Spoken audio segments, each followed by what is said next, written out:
નમસ્કાર પશુપાલક મિત્રો, શું તમારી પાસે ગાય કે ભેંસ છે અને તે ગાભણ છે અથવા તો હમણાં વયાણી છે? તો આ વિડીયો તમારા માટે લાખોની કમાણી જેવો જ છે.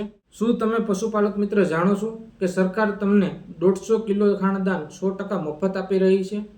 હા, તમે સાચું જ સાંભળ્યું. એક પણ રૂપિયાનો ખર્ચ કર્યા વગર પણ ઊભા રહો. આ યોજનાનો લાભ લેવા માટે તમારી પાસે સમય ખૂબ ઓછો છે. એટલે કે 27 માર્ચથી આ ફોર્મ ભરાવાના શરૂ થઈ ગયા છે. આજે હું તમને જણાવી દઉં કે આ ફ્રી ખાનદાન કેવી રીતે લેવું, કેવી રીતે મેળવવું, કયા કયા કાગળ જોઈએ, કઈ હું પ્રોસેસ છે. તો આ વિડીયોને છેલ્લે સુધી જોવાનું ભૂલતા નહીં, બાકી તમને મોટું નુકસાન થઈ શકે છે. તો મારા વહાલા પશુપાલક મિત્રો, આ યોજના ખાસ કરીને આપણા પશુઓને સ્વાસ્થ્ય અને દૂધ ઉત્પાદન વધારવા માટે છે. તો કે આ લાભ કોને મળશે? આ લાભ છે આપણા પશુપાલકોની ગાય કે ભેંસ ગાભણ હોય અથવા તો હમણાં જ વ્યાણી હોય તેને આ લાભ મળશે. બીજું તો કે આમાં કેટલી સહાય મળશે? તો કે એક પશુ દીઠ 150 કિલો ખાણદાન મળશે. ત્રીજું, આમાં ખર્ચ કેટલો છે? તો કે આમાં ખર્ચ જરાય નથી. આ ખાણદાન તદ્દન સરકાર દ્વારા તમને મફત આપવામાં આવશે. ચોથું, કે આની મર્યાદા શું છે? કે આમાં મર્યાદા વર્ષમાં તમને એક પરિવાર દીઠ એક જ વાર આ લાભ મળશે. પાંચમું, કે આમાં તારીખ કઈ છે આ અરજી નોંધાવવા માટેની કે આ યોજનાનો લાભ લેવા માટેની તારીખ કઈ છે? તો કે આ એ પણ નોંધી લો તમે કે 27/03/2024 થી 26/4/2024 સુધી આ વિન્ડો ખુલ્લી છે. જો તારીખ જતી રહે તો હાથમાંથી કંઈ નહીં આવે, એટલે વહેલા તે પહેલા ધોરણે આ ફોર્મ ભરી દેજો. તો હવે પશુપાલક મિત્રો એ પણ હું જણાવી દઉં કે આ ફોર્મ ભરવા માટે અને આ અરજીનો લાભ લેવા માટે, આ ખાનદાનનો લાભ લેવા માટે કયા કયા ડોક્યુમેન્ટની જરૂર પડે છે તે પણ હું તમને જણાવી દઉં. પહેલું, બારકોડ રેશન કાર્ડ એટલે કે તમારા ઘરનું રેશન કાર્ડ. બીજું, ઓળખપત્ર, આધાર કાર્ડ અથવા ચૂંટણી કાર્ડ.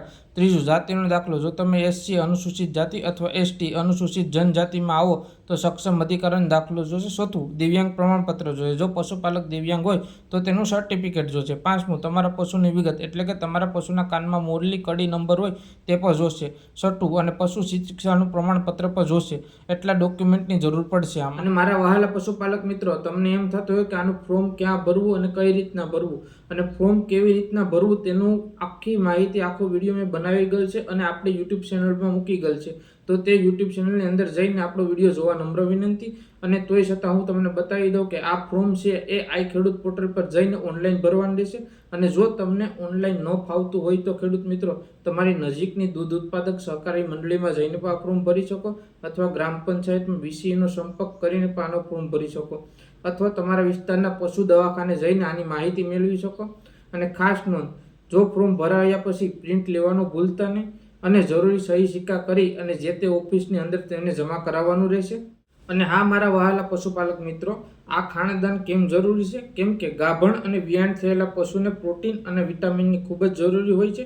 એટલે તમારે જિલ્લાનું સંઘનું શુદ્ધ ખાણદાન ખવડાવશો તો પશુની શરીર પર જળવાઈ રહેશે અને દૂધમાં પણ વધારો થશે.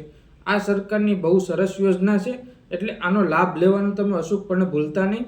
તો મારા વહાલા પશુપાલક ભાઈઓ, આ મોડું ન કરતા 26 એપ્રિલ છેલ્લી તારીખ છે, તો આ વિડીયો તમારા વોટ્સઅપ ગ્રુપમાં અથવા તો તમારા ગામના ગ્રુપમાં અને બીજા પશુપાલક મિત્રોને અત્યારે શેર કરજો, જેથી કોઈ બાકી ન રહી જાય.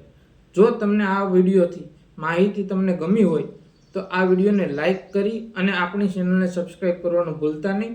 ખેડૂત અને પશુપાલકની શક્તિ એ આપણી એકતા છે. હવે મળશું આપણે નવા નેક્સ્ટ વિડીયોની અંદર. ત્યાં સુધી બધાને જય જવાન, જય કિસાન.